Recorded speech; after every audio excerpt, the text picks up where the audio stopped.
Here we go again. It is episode 8. Today I'm joined by Hayden and Isaac on this wonderful Monday afternoon. Would you boys like to say hello? Absolutely good to be back here. Excited to kick off the week the right way. Just got done watching some XFL highlights. Got to see my boy Landry Jones throw a touchdown and get the dub. My day couldn't be going any better. All right, and perfect. And we're going to change things up a little bit today. Hayden's not going to give us the hot take, even though I'm sure he's got plenty of brewing up in that brain of his. Isaac, you got a hot take for us today, correct? I do, Peter. And I'm interested.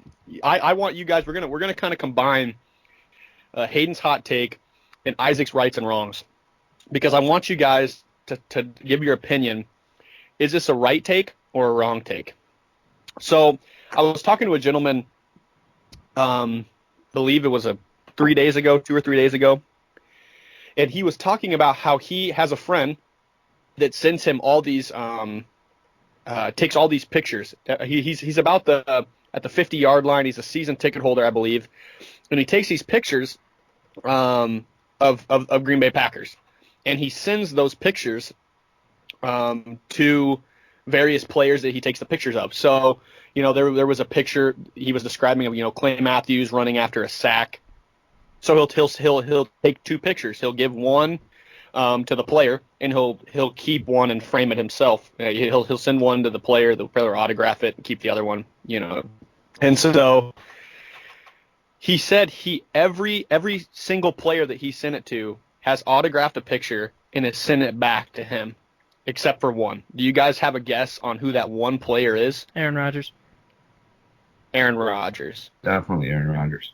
And so my hot take is, I, as a Packers fan, Packers owner, I'm starting to lose my patience with Aaron Rodgers a little bit, and his attitude and the way he holds himself in the locker room. We heard when Greg Jennings came out and made a complaint about his attitude, and obviously you see it on the field. A wide receiver makes a mistake, makes a bad route. It's never Aaron Rodgers' problem holding onto the ball too long. It's always somebody else's issue every time. It's very obvious for the fan. For the fan base. I can imagine it's just as obvious to the coaching staff and the players around it. He looks like he's a hard player to coach. Then Jermichael Finley came out and made a few statements about it. Those are 2 guys that I was not necessarily questioning their character, but just because maybe they were frustrated with the team dynamic. But then Donald Driver comes out and says the same thing, and starts to question Aaron Rodgers, his leadership and his ability. And I think that is what separates Aaron Rodgers and Brady right now. Is Brady is just such a better leader than Rodgers is. And so my hot take is I think the Packers need to move on from Rodgers sooner rather than later. And whether that means trade, get what you can for him, obviously probably not going to happen, but we need to start making plans to move on from our franchise quarterback for the benefit of our franchise and for the benefit of our fan base, because I don't like the directions it's going. I don't want to see Aaron Rodgers in a Packers uniform for 8 more years. I'm just sad of the way that just things have, his attitude towards, there's 2 sides to the story, obviously, with him and his family, but it just doesn't seem like you're seeing very many good stories coming out of Green Bay with Aaron Rodgers. What do you guys think about that? I think you're right. Yeah, you go first. I'll go first, Pete. How about I go first here?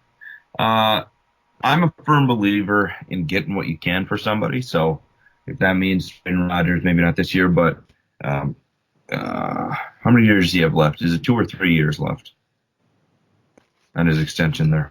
I want to say 2 more. Yeah. So maybe keep him, another year here and make him move next year. But in terms of the character of him, I've always kind of disliked his attitude out there. You see quarterbacks, and more than just quarterbacks, but it's appropriate to hold each other accountable in any sport. And it always seemed like, you see Tom Brady chewing on his guys, whatever, but it always seemed like Aaron Rodgers was a little less critique and a little more criticism, if that makes sense. It always seemed kind of like he was doing it more aggressively and just off a camera, from a camera's perspective, his attitude when bad things would happen. And then, of course, you hear the stories, of him with his family. What he had just said on that Danica Patrick's show the other, a couple weeks back about his thoughts on Jesus Christ, that came as a surprise because we know his family is, a pretty Christian family. So he certainly has kind of, turned his back against them in a way. I think as a football player, you still gotta, love and respect the guy as an athlete himself. But whether or not we should move on from him sooner or later, I'd be okay with it because I don't see him, hanging on to his prime self much longer, if he even is. So, and something that's not talked about is he's not the savior of Wisconsin sports anymore. Right. With the addition of, since his career, with the addition of Giannis and Yelich, Aaron Rodgers isn't Wisconsin's shining boy anymore. Right. And I'm more frustrated because of the leaders and the role models we have in the state. It's frustrating. As a leader, as a good leader, I expect somebody to step up and take, the flack and to take the criticism for the team, even if it's not 100% him. But if it's 50-50, I expect a great leader to step up and take it. And every time it seems the opportunity presents itself with him, he just, turns he doesn't turn the other cheek, quick to defend himself, quick to throw people under the bus. And I just can't imagine how anybody enjoys playing with that. Yeah, and comparing him to Yelich and Giannis is a great point because those two are two of the most humble superstars, in their respective sports, if not the most humble, when it comes to their ability and their attitude about it. But Aaron Rodgers, he's a tremendous quarterback. He'll forever be a Packer, and I'm happy I got to grow up watching him. But, if we were to move on sooner than later, I don't think I'd be, losing sleep over it. This is something I've been kind of pushing for a while here. Ever since he had that bad season where he got injured in the 2017 season, he's put up, pretty non-Aaron Rodgers-like numbers. I mean, sure, he's not throwing interceptions, but that's because his second most targeted player is the out of bounds. Everything you said is just another add-on to why I don't think Aaron Rodgers is great as the Lord and Savior he's been for the early 2010s to the mid-late 2010s. He's not the same quarterback anymore. I think we should look to draft someone after 2018. I'm sure Aaron Rodgers has a lot of pull in what happens, kind of like he's one of the coaches because I don't know 100% because I'm not a Packers fan, but I'm sure you get what I'm going at. I would move on from him. It's not a question in my mind. I would move on from him. I would have moved on from maybe last year. I would have looked at drafting a quarterback in the later rounds, mid rounds. But yeah, no, that's not a bad take at all, Isaac.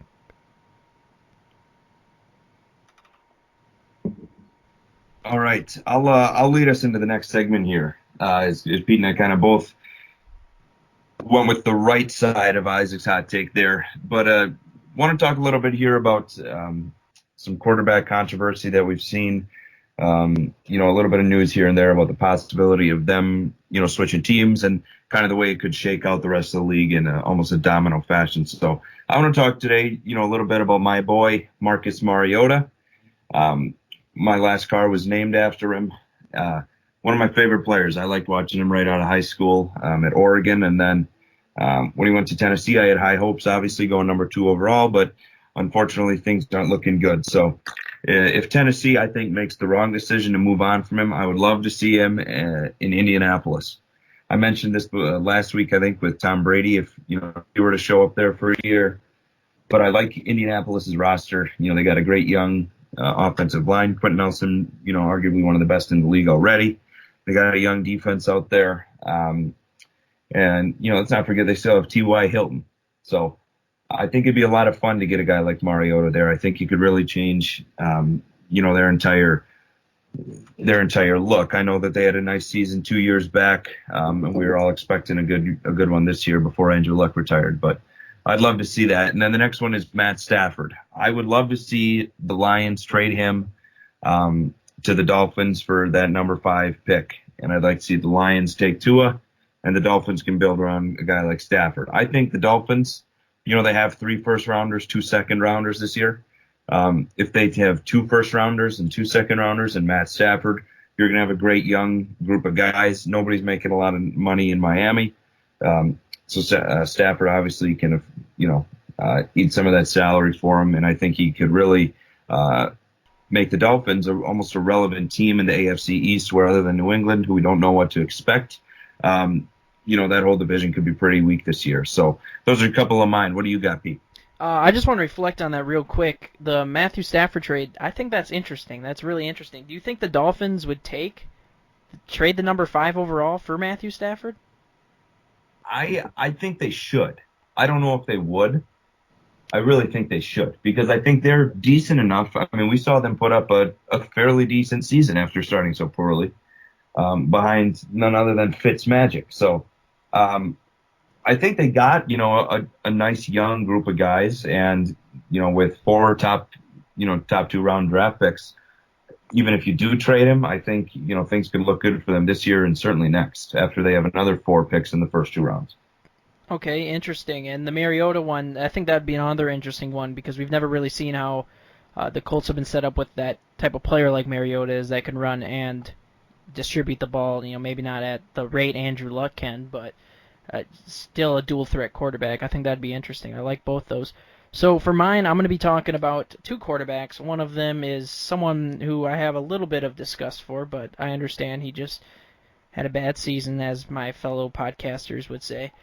My fellow co-host would say, Nick Foles. And there's a couple places I think he could fit in. Now, do I think he could fit in as a starting quarterback still? No. As a bridge quarterback, maybe, and that's why I'm saying the Cincinnati Bengals. I'm saying if the Jaguars cut him or maybe trade him for a 7th round, I mean, they're going to probably want to cut him. No one's going to want to eat up that contract, to be honest with you. So let's say the Jaguars do cut Nick Foles. I think he'd fit in nice with the Cincinnati Bengals to hold him over for a year. Well, people think Joe Burrow can just randomly transition into the league. I promise you it's not going to be that easy. I mean, everyone thought that about, let me think here. Almost every quarterback, and very few quarterbacks can transition right to the league unless your name is Andrew Luck, or Jared Goff, for Pete's sake, had a pretty bang average first season, or pretty bad. Depends on how you want to look at it. Everyone called him a bust right away. And Joe Burrow is one of these guys in college who didn't have all the experience in the world, I'm pretty sure. Now, I'm not the biggest college football fanatic here, but Joe Burrow, Isaac, you want to correct me here if I'm wrong, 1 season did he start, or was it 1 season he was just really good? No, yeah, you were right. He was just 1 season. He transferred over from Ohio State. Okay, yeah, exactly. So I think having a guy like Nick Foles, who is still a very good veteran, to be a good veteran in the locker room, I think that'd be someone who could help maybe bridge until week 4, week 6, whenever the Bengals are 0-6 under Nick Foles. I think it would really help to teach Joe Burrow how to be a good person, because I know Nick Foles is a great person. I don't know what Joe Burrow's like as a person, but he's a great role model, I think. And secondly, I'm going to be moving on here to Derek Carr. Now, Derek Carr is a little bit of a tricky one, because everyone seems to think, he's not a good quarterback, not a good starting quarterback. I see a lot of hate on him on all the social media platforms. But you want to know where I think he really should go? The Carolina Panthers. Now, see, this would be a tough one, transitioning from Cam Newton, a player like Cam Newton, to Derek Carr, but we saw them do it with Kyle Allen, who is not very much of, well, let's just say athletic at all when it comes to running the ball. I think Derek Carr would be able to fit in there nicely with 7 first-round picks on their defense, if I'm correct. Or maybe I'm wrong with that, but I'm pretty sure it's somewhere around 5, 6, or 7 first-round picks on their defense. I think Derek Carr will be able to control the ball. He's a person who doesn't turn the ball over a wild amount like Cam Newton. And, Kyle Allen, I don't know if Panther fans want to see him stay as a quarterback, but I don't think he's built for it. The same way people say Gardner Minshew's not built for it, and it was kind of just like a one-season run. Once people start to understand him, it's going to get a little bit tougher. However, I think Derek Carr would be a really, really, really good fit there, especially with Curtis Samuel and a couple of the other young guys they got in that offense. And then, of course, Christian McCaffrey. I mean, anyone can really be quarterback if Christian McCaffrey's going to be catching the ball out of the backfield. So Yeah, those are my two. If you guys have anything to say about it, let me know. But otherwise, Isaac, give us your two. So I think to add on what Pete's saying, I think there are many quarterbacks in this draft class that are going to need that year buffer, and there are also a lot of teams are kind of on that fence where do we take a quarterback early? Do we pay a QB in free agency and hope he develops, the guy behind him currently? Do we go in the draft? And so for that fact, I'm going to take a look at the Joe McCausland. They're no longer the San Diego Chargers. I want to go ahead and take a look at the Los Angeles Chargers. And I think that their best bet, even though they're number 6 and they have a chance at Tua, Herbert, who this is beside the point. I can't stand his quarterback prospects, and I think they will fall flat on their face at the next level. But I think that they should take a look at Teddy Bridgewater. I think that he's not going to be – he doesn't demand top 10 quarterback money. He's going to ask for a big contract. He probably deserves it. I would absolutely leave the Saints if I was him with the disrespect that Taysom Hill is the next guy that's going to lead into the promised land at 30 years old. I think it's kind of ridiculous. So I think he'd be a great fit in the system in Los Angeles. I think that it would benefit both parties. If they do go in the draft and grab Herbert, I think it gives him a year or two to develop, which I think he definitely needs, and can transition, a myriad of ways if that works out or doesn't work out. The second guy I would like to take a peek at is Nathan Peterman. And the team I think he would best fit in would be my flag football team. We're missing a QB. We recently had him graduate next season. We need somebody that's able to spread the ball around, limit the turnovers. And I think that, while he's struggled at the at elite level with turnovers, I think that he can strive against these 5'8" white guy corners that we have in our league. We have a 35-year-old man that's been playing, so I think we can really pick on him over the top. Maybe spread that ball around, run a little bit of more of a spread offense than we did instead of run that I formation. So I think that would just help our team, maybe get us over the hump. I hate you, bro. That's great. All right, moving on here. We're going to talk about, I'm sure we all watched the dunk contest last night, if I'm correct, right? Or Saturday night, correct? Yes, sir. Hayden, you did as well? I did. Should Gordon have 2 dunk trophies under his name? Do you think Gordon should have won? I mean, I don't even think it's a question in my opinion. I think Gordon's dunks were maybe not blown out of the water compared to his, but he dunked over 7'6" Taco Fall and barely scratched the top of his head. I think he got snubbed, and as he said, he probably won't be participating in any more of these because he should have 2 of them. I just want your guys' take on this. What do you think? I think the one 4 years ago, I honestly don't think that he should have won. I mean, on his last one there, where the biggest deal was he didn't get a 50, he failed at his first 3 tries. It was his 4th try, and I don't think you should ever get a 50 on a 4th try. And then I think he should have won this time solely because he had 4 50s in the first, in the planned 4 rounds. I think Derek Jones Jr. is a better dunker than Aaron Gordon. Everything he did was silky smooth. What are you talking about? He went under his legs every single time. That was his dunk. Yes, under the legs, dunk. Time. Under the leg, dunk. And under the leg, off the backboard, dunk. Never once did he slip up. Literally everything. That's all he was doing. Every angle, the lob off the backboard, picking it off a guy's head, whatever. The guy, it was just silky smooth, every dunk he had. All Aaron Gordon did was jump over dudes. But that's jumping over dudes and throwing a ball under your legs. Like, yeah, I mean, they both deserve to be in the final 2. But Pat Connaughton I'm sorry, I was more impressed with his dunks than I was in Derek Jones. I don't even think this is a question. Oh, wow. No, I think Derek Jones Jr. is the best dunker in the NBA. I really do. I think he's better than Gordon. Hot take. Than Zach LaVine. Derek Jones Jr. is a freak. There's a reason he hardly plays on the Heat, and he's in the dunk contest every year. The guy's a monster. But Pat Connaughton, that dunk, the Yelich one was pretty cool, obviously. But his dunk off the over Giannis, where he banked it off the backboard before he put it in the rim, I thought that was actually sweet. I'd never seen that done before, and he got a 50 on it, rightfully so. But Aaron Gordon, I think he should have won last night. I think he had a better dunk contest. but I don't think he should have two. I don't think he should have won the one in 2017, I want to say. All right, and while we're throwing around the best dunkers, let's not forget about 43-year-old Vince Carter. When was the last time he was in the dunk contest? God knows, probably. Let me check here. 2009. Before you were born, Pete. Good one. Let's Pete, see here. I could probably dunk over you on a Little Tykes goal. I I could probably clear you. I could probably dunk over my sister on a Little Tykes. That's nice, Pete. Nice. That's a good flex. Like yours was. If Nate Myhawk's out there listening, I challenge him to a dunk contest. 8-foot goal.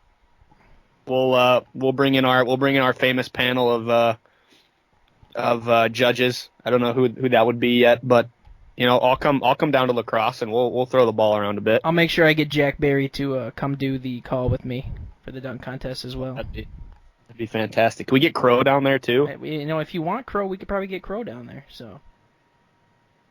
Awesome. All right, but we're getting a little off topic here, so we're going to move to our final segment of the day, and this is our thoughts. So Fangraphs usually releases predicted MLB standings and what they think it's going to look like pretty early, and as you can tell, it's February 16th. We still got about 2 months, maybe a little under 2 months, until the first game of the MLB season.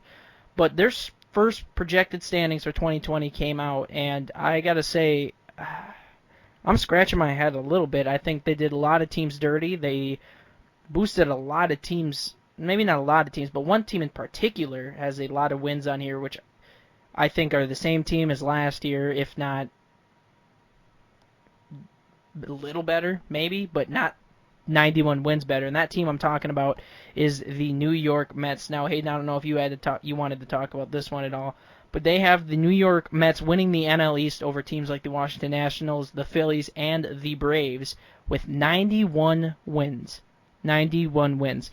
And now, sure, they got Pete Alonso. They got an aging Robinson Cano and Michael Conforto, Wilson Ramos, a couple of good players in their lineup, but really nothing's changed since last year. Still basically the same lineup. And their pitching, they added Marcus Stroman and Rick Porcello to the starting rotation. And Marcus Stroman's a dude that's always been hyped. He last year he threw a 3.85, but before that he was struggling, still throwing upper threes, low fours, mid fours, so still just an average starting pitcher. And we hear it every year. How good is this Mets starting rotation? It's so good. Jacob deGrom, Noah Syndergaard. Are they really going to take a step up? Same lineup, adding Marcus Stroman to 91 wins, Hayden? Honestly, I think they're going to step up a bunch. I think Pete Alonso is emerging as one of the best young stars in the National League. And adding Stroman, I think, helps. I think they got a pretty solid starting rotation, which has, been proven to be a recipe for success. Not necessarily regular season success. And in that division, the Phillies had a tough season. The Nationals, I think losing Rendon, I don't think they're going to be, what they were. I really don't. I can't remember. I want to say, did they sign a pitcher here other than Strasburg? I know they got him on a multi-year deal. The Nationals? Did they sign another guy? Yeah, let me check here. They ended up getting Patrick Corbin, yeah. Okay, but did they get I want to say they got a reliever or something like that. I could be wrong. Yeah, I'm not really looking. Yeah, I think the Braves or the Phillies will win that division, and then I think the Nationals will take second to last, and I think the Mets will take third. But 91 wins? 91 wins, maybe not. I wouldn't be surprised though. I don't think that's unrealistic. I really don't. 91 wins isn't that hard to come by because, with the exception of the NL Central, every division last year had a 100-win team. So I could see it happening. I don't think the New York Mets are going to win 91 games, but if they won, a drastic improvement, even if they did win the East, I won't be that surprised. Well, see, we're looking at teams like you mentioned, the Braves, the Phillies, and the Nationals. Now, I think they had the Nationals finish second here with 88 wins, but I like the Braves to win the division. If anything, they're going to have the 90 wins like they had last year. They had over 100, if I'm correct, like you said. They have just The only question for the Braves, in my opinion, is their starting pitching. I don't think their starting pitching is up to par as the Mets, the Nationals, and the Phillies. But then again, talking about the Phillies, they made some pretty good moves here. Picking up JT Realmuto, Didi Gregorius, and Gene Segura. I like all three of those teams better than the Mets. Unless the Mets starting pitching carries them, like DeGrom did last year, but he's not going to carry him to 91 wins. That's my thing. They'll have Andrew McCutchen back as well, which will be a nice veteran presence in the outfield. Mm-hmm. So I think the Phillies will be, for as much star power as they have, they certainly should be getting something good here. But as for, some of the other ones, the NL Central, I think, is pretty accurate. Maybe not the Reds winning the division, but, a fairly close race, especially between the top four. I think that's very realistic, for between 1 and 4 to have 8-game difference, whether, the Reds win the division or the Reds come in fourth. I think the Reds, Cubs, Brewers, and Cardinals will be pretty even this year.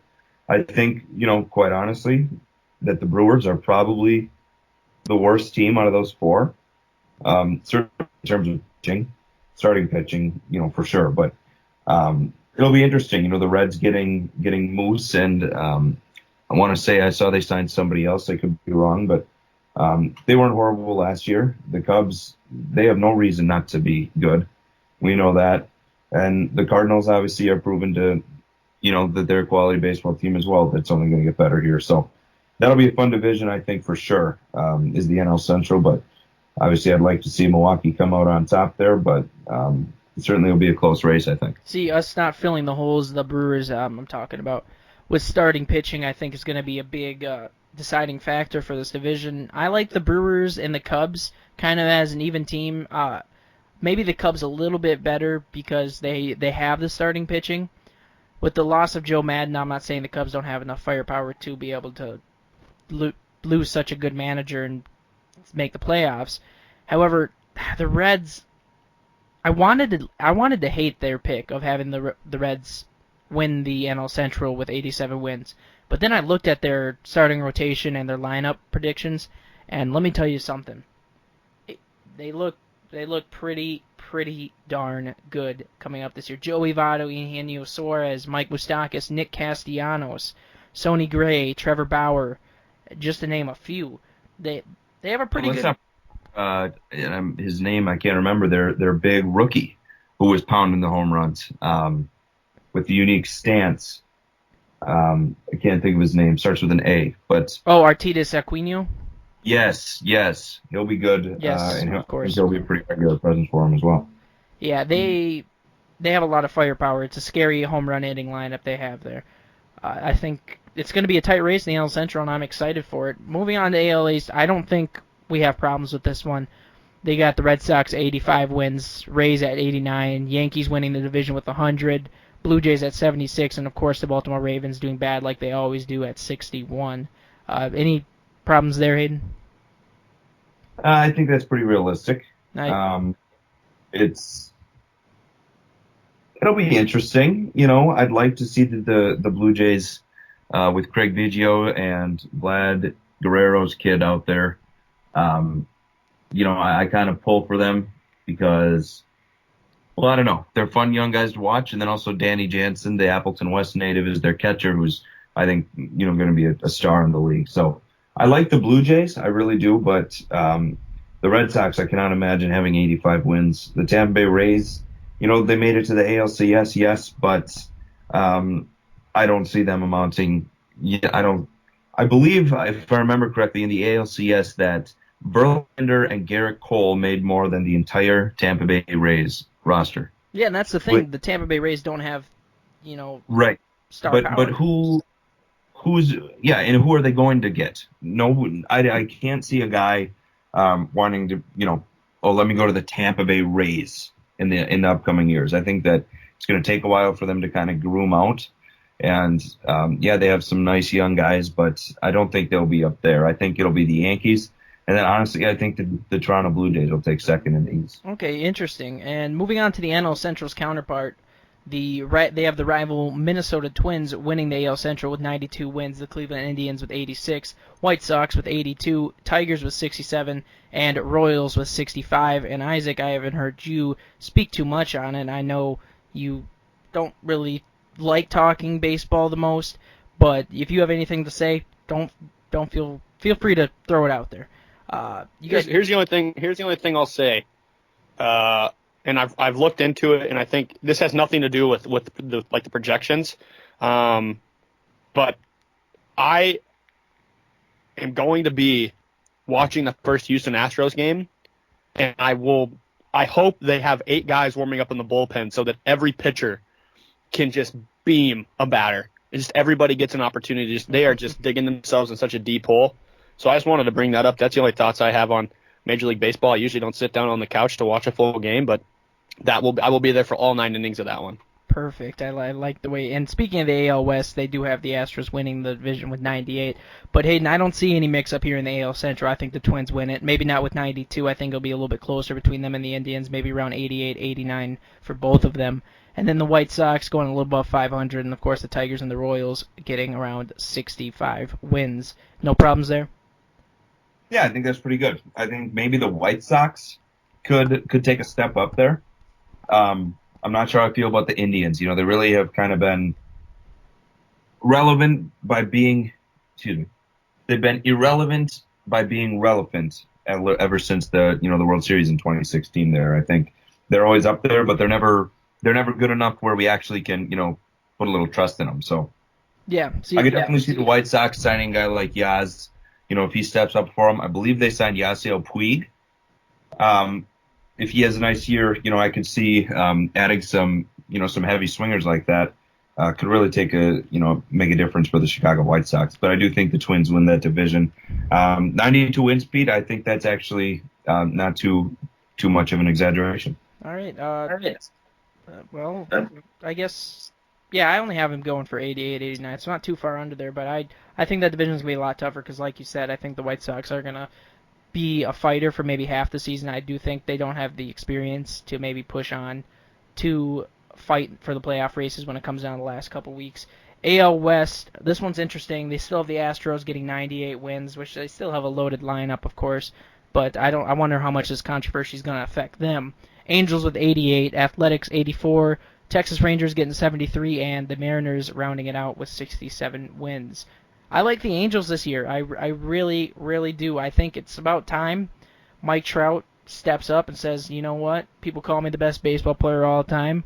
Let me help with my friend Anthony Rendon here to lead this Angels team to the playoffs. I mean, let's not forget about Shohei Ohtani. Hopefully he can stay healthy. And then Justin Upton and Albert Pujols, some 2010 All-Star Game names for you, also added in the lineup. And then Julio Teheran, of course, now this is where they have their problems.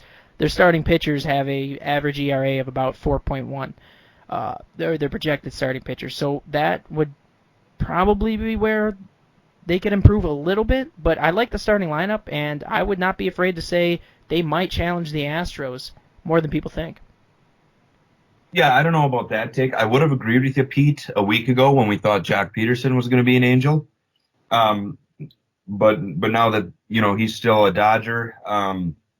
I don't know. I don't know if the Angels have enough. I think the Astros are just too darn good.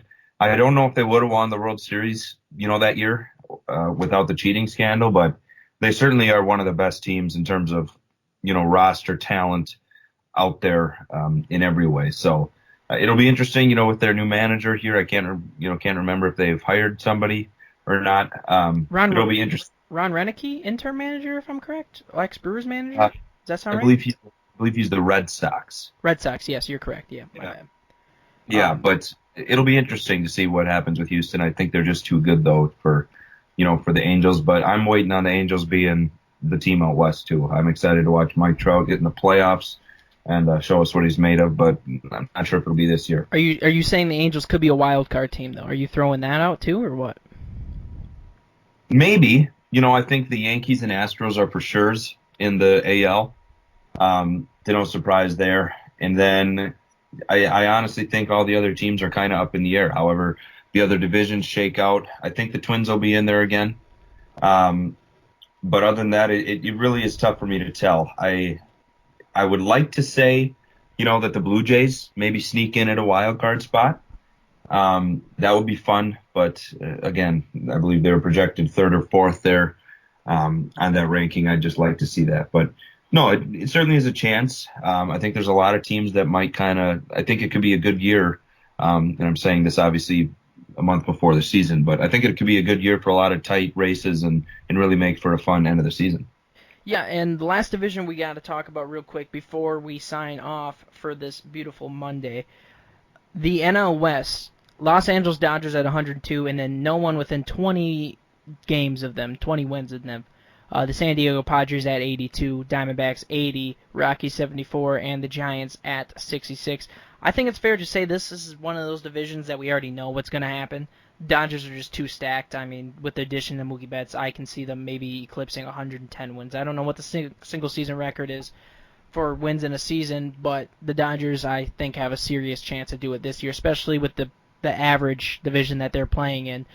Teams like the Giants, Rockies, who, they got good pieces, however, not good enough to compete in the NL to begin with. And the Padres at 82 wins, that might be a little generous. I could see them finishing somewhere around 500, so maybe I agree with it. The Diamondbacks, I think, are a little underrated. I think they might finish above the Padres, get that second spot, but at the end of the day, it's not going to matter, is it? Yeah, you're exactly right. If the Dodgers don't win the World Series this year, Dave Roberts had better be fired before they even get to the dugout. I think there's just no excuse now more than ever, especially if they stay healthy.